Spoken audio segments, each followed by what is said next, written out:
then you get too comfortable in the marriage. So some of you, because you're married right now, you just neglect your home, you neglect your marriage. Are you in that situation where your marriage is already looking like it is losing the flavor, the spark, the beauty, and it's like it's almost hitting the rock?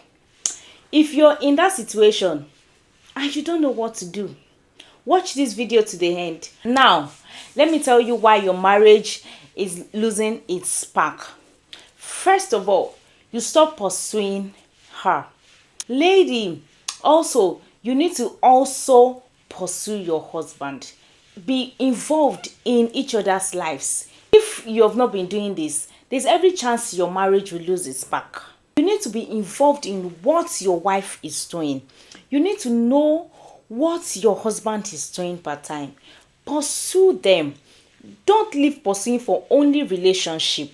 That thing that gave you the spark then, that made you to want her, that made you to want him, those things you were doing, go back to it and start doing it. In fact, do it better.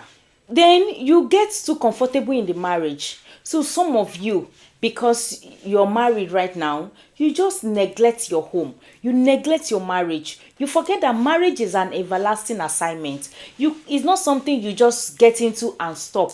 That is in fact, the moment you get married, that is when you need to start nurturing it. It is more like a plant that you keep watering and watering, putting more fertilizers. So marriage is not something you just relax and get too comfortable with each other. Again, when your spouse start liking someone else, or you start liking someone else, then comparison begins. Whoa, she doesn't make her hair well, she does not dress well, she does not look good, she does not do this, she does not do that. Then you stop dating yourself in the marriage. So dating is not just for relationship.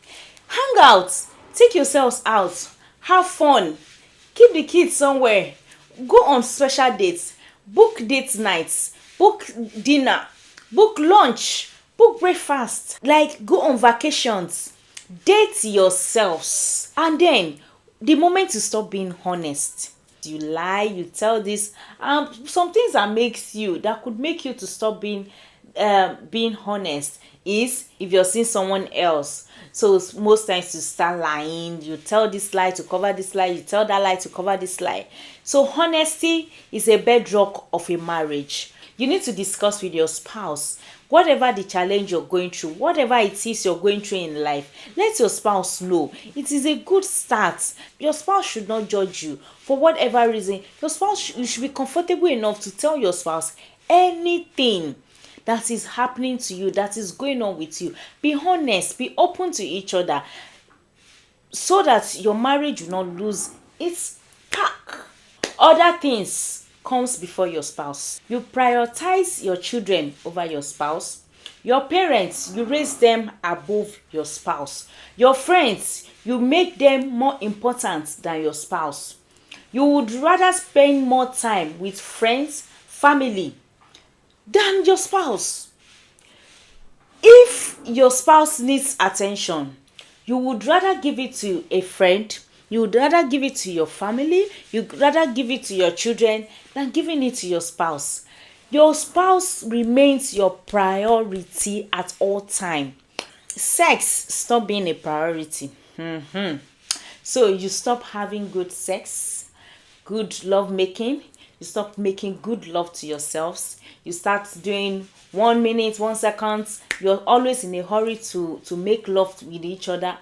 There's no intimate love making in that marriage. Make love to yourselves. Enjoy the company of yourselves. Be yourself's best friend. Let your spouse be your best friend. Make good sexual love. Go out and do it the way you want it. If you want it outside, do not hesitate. Come on, you're married.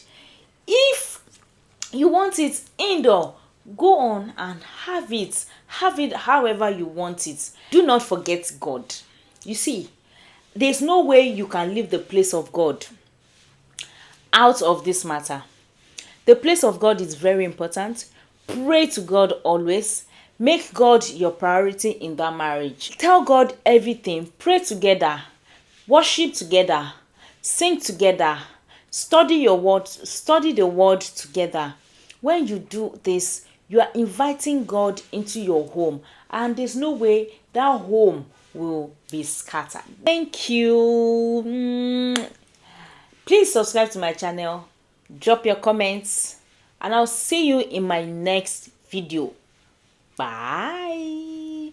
Don't forget to turn on the notification bell so that you'll be the first to get a message whenever I drop a video.